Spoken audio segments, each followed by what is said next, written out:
Alright, this video is for my students at Jefferson County High School. We are going to do a disassembly and assembly of a overhead cam cylinder head. This is your camshaft here. Some of your old school engines like the small block Chevrolets, big block Chryslers, stuff like that. They had the cam inside the cylinder block in this area here. These engines have the camshaft, which is this is the camshaft here, inside the cylinder head. So we're going to take it apart, look at the parts, kind of explain those. I'm going to hopefully try to CC the cylinder head, the combustion chamber size, to see how big it is, and that will help us with our compression ratio. So first thing that we need to do is take our camshaft out. Now, something that you've got to watch, and I hope this shows up. If it doesn't, I'm sorry. There is some numbers. There's a 4, 5, 6, 3, 2, 1. Again, I hope you guys can see those. I'm kind of moving around because I'm not sure what you guys can see, but they are stamped. They are in order. They must go back in this order. Also notice the direction that the numbers are. They are reading from here. You can take these and spin them around. You can still have number 3 here, but you can pick it up and spin it around. These have to go in order and in the direction they are now. Some of them have little arrows. These do not.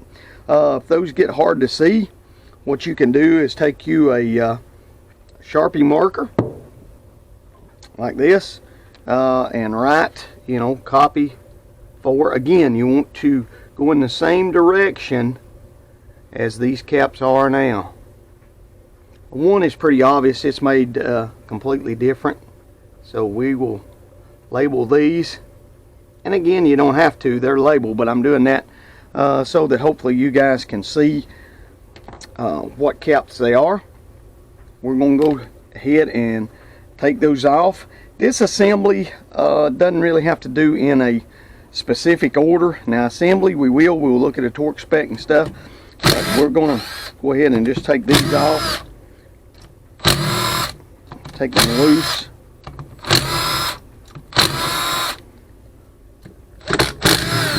These are under spring pressure.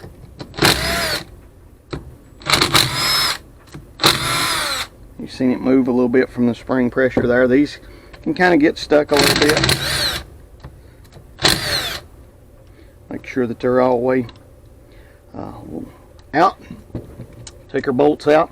These bolts should be all the same size, but if you're working on something other than a 4.6 Ford or something, this is a 5.4, 4.64, or a 5.4 2 valve. Take the caps off. You might want to watch these bolt sizes. Sometimes they are different. On this particular engine, they are the same. This has been put together with some lube. We thought we were ready to run these heads, but we found out we had a bad camshaft in the other cylinder head, so we're going to replace the camshafts in both. That's one reason I'm doing this video, because I'm going to have it all apart. So some of these get a little stuck. Sometimes I know this is not the proper use of a tool, but it doesn't take much to tap them a little bit. Tap them on either side and kind of work them loose a little bit. And they get a little contrary.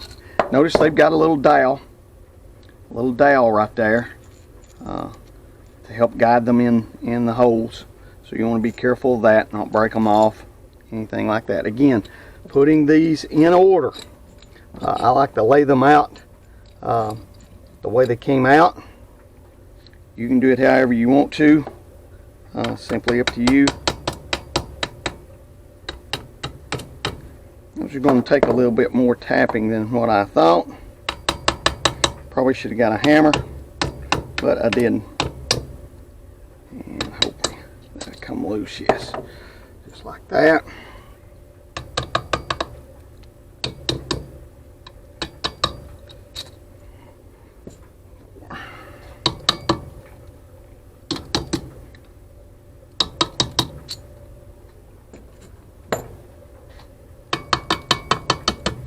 You see some white paint fall off there, flake off there. When I torque bolts, I paint them white. That way I don't have to check, well, did I torque that bolt? Tried to get these a little bit clean before I did this video, but as you see, it didn't work out so well. So now we've got our camshaft. This thing just lifts up. Notice our camshaft lobe shape. Notice that they are round here, and then you've got this big bulge. They look like a teardrop. When this rotates around, it sits right here and it pushes down on this roller. Now you can see these lash adjusters are shot too. We're going to put new lash adjusters in it. They're not really shot, but some of them will not pump up, and so I've tried to pump them up under pressure. They won't. This engine suffered some damage, so we're going to replace them. But as this rotates around, this presses down on this. Our cam follower pushes down on the valve spring, and that opens our valve. I'll flip the head up. Just wanted you to see the shape of these lobes. These are our cam lobes. You have one for each valve. You have an intake and an exhaust valve on each cylinder. We have 4 cylinders on this cylinder head, 1 intake and 1 exhaust valve for each cylinder. This is our intake ports here. Air goes in here, air and fuel goes in here, and then this rotates around, and set that right there, and those will fall. No big deal. We would try to keep them in order if we were, you know, putting them back as they came, but we're using new cam, new lash adjusters, whole 9 yards. These are your valves. Those will continue to fall, don't worry about it. These are our valves here. Intake, intake, intake, intake, exhaust, exhaust, exhaust, exhaust. The easiest way to tell an intake from an exhaust valve is the intake valve is always bigger. Notice these valves are bigger than our exhaust valves. The reason for that, air and fuel comes in here. This valve will open as the camshaft rotates around on this part of the lobe. This will open, air and fuel will run in here. Our little spark plug right here will ignite. There'll be a little lightning bolt, jump that gap right there. This one's actually closed. Jump the gap, and when it jumps the gap, it ignites the air and fuel. We have an explosion, forces the piston down. When we do that, we burn up part of our air and fuel, and so therefore when we burn it up, we don't need to get as much out, and that's why the exhaust valve is smaller than the intake valve, is because we burn part of it up, so it doesn't have to be as big. So that's why it's always smaller than your exhaust or your intake valve, sorry. So we'll go ahead and continue to disassemble this. And like I said, it's not critical. If we were going back with the same parts, we would want to keep these in order.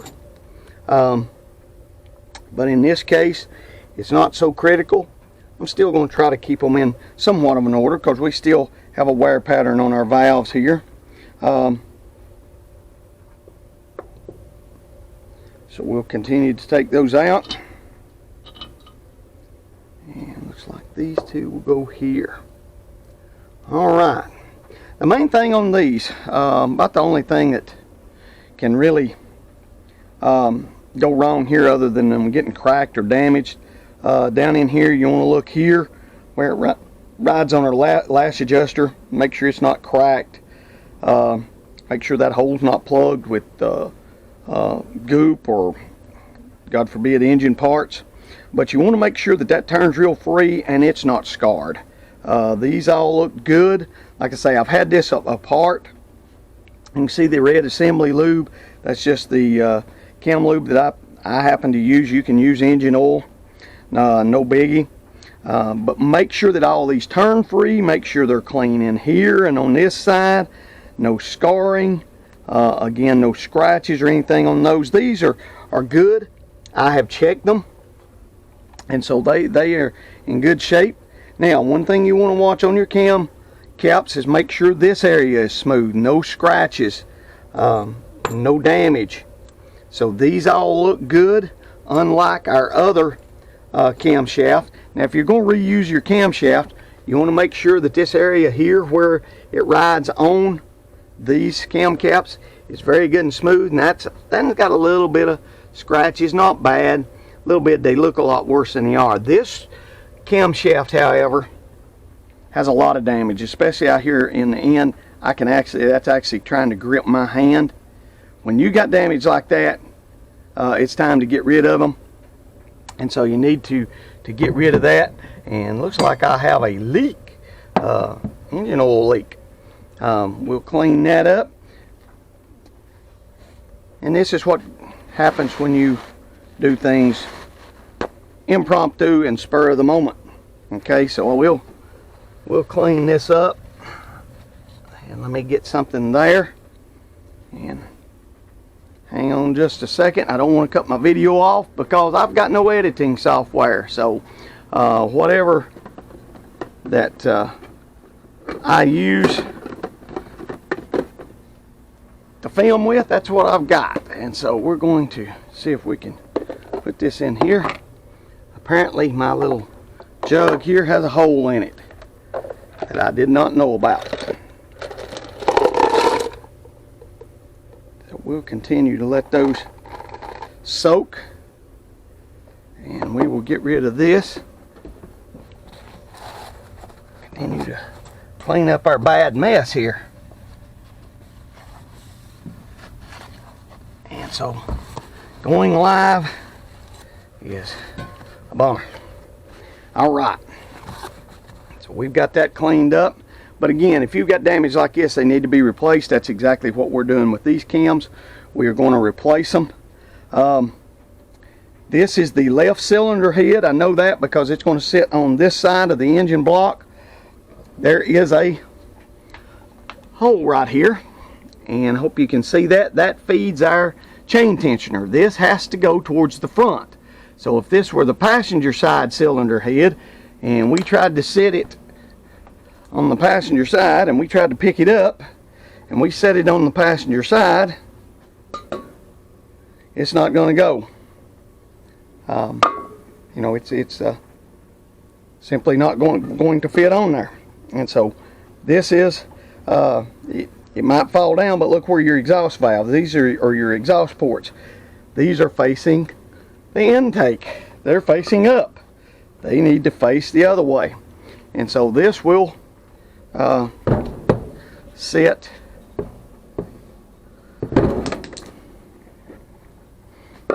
right like that. And so that's how I know that. So this is the left or driver's side cylinder head. And so I'm just going to put left. You can put DRV for drivers, however you want to do it. It's simply up to you. And so we're going to set that there. Put a cover over it. Okay, so now we have got this partially disassembled.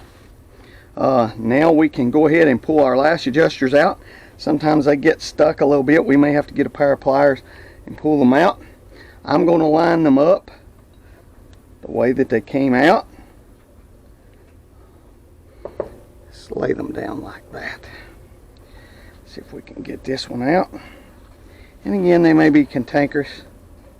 There we go. And this would be the way we would want to do it, especially if we're going to put this back together. These form a wear pattern. In other words, they wear together.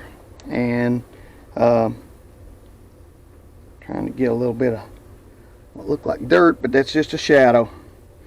That's what happens when you get old. You can't see crap. So I'm going to pull these out. We're going to continue to do this till we get the cylinder head empty of them. And again, these are lubed. If they've been in a vehicle a while, you may have to get pliers to get them out. Alright, so we've got those out. I'm not going to disassemble the valve springs. They've got new valve seals down in here. I can't show you them. It's simply too hard for the camera work.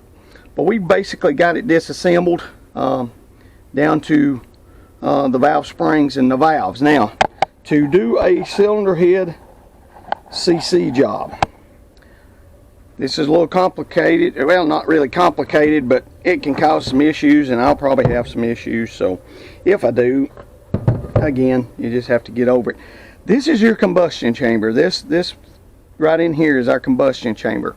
Our piston, the big round part, comes up and mashes into that, and it squeezes our air fuel very tight. What that does 2 or 3 things. It mixes the air, causes the air and fuel to mix good. That way it will explode good and even. We get an equal force against our piston. It also heats it up a little bit and prepares it, so when this spark plug sparks, it will ignite quicker. Better fuel economy, better power. In this case, we are after both, but mainly power. So that's what our combustion chamber is for. And there's different designs of this. There's heart-shaped designs. Some are in a wedge. A Hemi's a complete circle here. So different designs of that.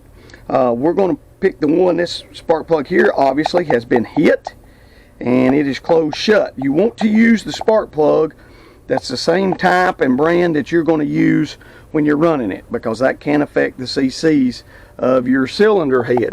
And so what you need, you need this surface very clean. So we're going to do this cylinder right here, this combustion chamber right here. We're going to do it.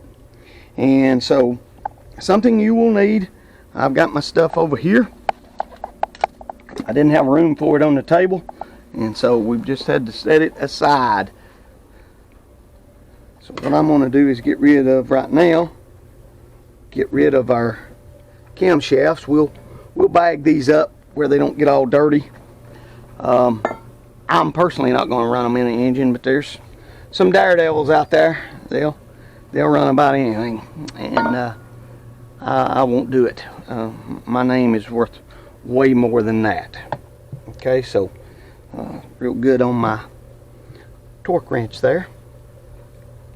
And so let's clean this off. Again, sorry about the mess. Did not have any idea that was leaking. All right. Such is the life of a movie star. All right, so what we got to do now, you need a plexiglass plate like this with a hole drilled in it. That is going to cover this combustion chamber, and it's going to cover it, and then we're going to fill it with most sanctioning bodies, most racing sanctioning bodies use ATF, automatic transmission fluid. These combustion chambers should be around 42 cc, so I'm just going to fill this up to about, I'm going to try to go to about 60 there. We'll see how that settles out, and see how close to 60 we get. And I'll show you how to read that in a minute. The critical part about this is to try, and it's hard to do if you don't do it every day. This is actually transmission assembly lube. You can use wheel bearing grease. I've used white lithium grease. Anything to seal around this combustion chamber, and it doesn't take a whole lot, just a little bit around this combustion chamber. And what it is going to do is seal this plate to the combustion chamber, because if we didn't put something in here to seal it, crap would run everywhere, and we don't want that. So we are going to put it right here. Now we try our best to not get any in the combustion chamber, because that will take the place of our transmission fluid and give us a false reading, and we want this to be as accurate as possible. Some racers, I mean, they'll get this down to 1 cc. 1 cc is just one of those marks right there, just one. Between those two marks is 1 cc, so it wouldn't take much grease to take up that that area. And so we're going to try to get it in here. Hopefully this will seal the first time and not get too much in there. Like I say, this is not critical for us. We're not getting this ready for NHRA super stock or stock. Just trying to show you how to get your CCs for your combustion chamber, so you can get a little bit more accurate estimate of what your compression ratio is. I've heard guys tell me all the time, oh, it's 10 to 1, 10.5 to 1, and I start asking them, combustion chamber size, head gasket thickness, things of this nature, they have no idea. Well, the pistons are 10.5 to 1 or 10 to 1, whatever it is. Well, if you've got a different set of cylinder heads than what they measured with those pistons, that just went out the window. If you're using a different thickness head gasket, out the window. If your piston is not the same depth down in this hole, most modular engines are about 15 thousandths down in the hole. The piston will sit about 15 thousandths down here. Well, if this has been cut and that piston is up here next, almost even with the deck, then your compression ratio is going to go up. So a lot of factors go into that, and this is just one of the things that we have to check. And so put your dot around the deepest part of your combustion chamber, and you want it close to the edge, and you want to mash it out. And what I want to see is it sealed all the way around. And if I don't, I'll have to pull it back out and put more grease on. Hopefully we get this the first time. Hopefully that doesn't leak right there. It doesn't look like I've got a whole lot, but we shall see. Hopefully it will seal. Alright, now one thing that we will have to do, and hopefully I can do as we go along, is you're going to have to tilt this a little bit. And because air is going to come up, and so we've got to have this as our highest point. That way it'll push the air out. We can't have an air bubble in there, obviously. So let's see what we've got on our... We've got almost exactly 60 cc's, and what we will do, we will pour this till this gets full, and then we will subtract how much we've used, and that will tell us our combustion chamber size. So let's see if I can do this and without spilling any and without any leaking out. So here we go.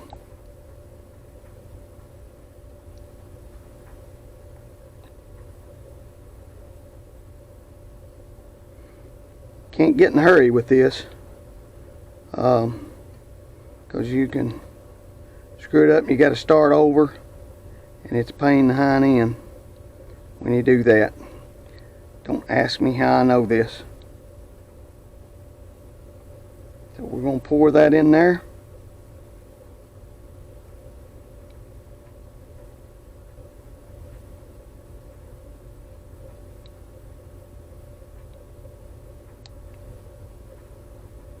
Gotta go slow. So you see our air bubble. We got our air bubble in there. We don't want that air bubble, so I'm getting over here where I can see a little better. So I know exactly when that air bubble is going to be out.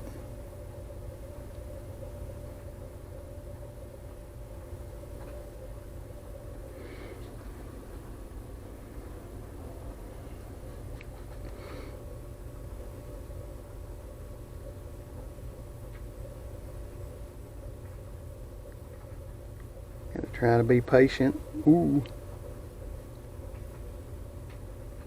Notice I've got just, that's about full right there. I've got just a little bit of air bubble right there. That's going to be kind of tricky. We'll see if I can do it. Steady hand or make a mess. One of the two.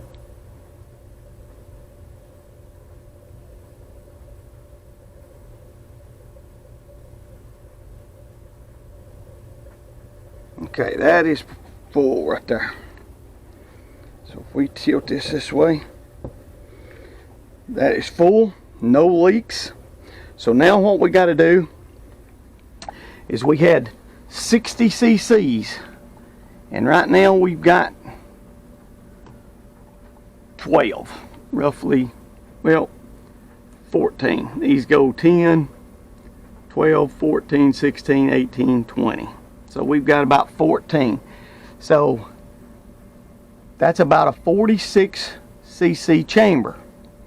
That's actually a little big for a 4.6. You can count backwards: 10, 20, 30, 40, 42, 44. It's actually going up to about 16 now that we've let it settle. So 42 is what these chambers are supposed to be. That the other cylinder head was exactly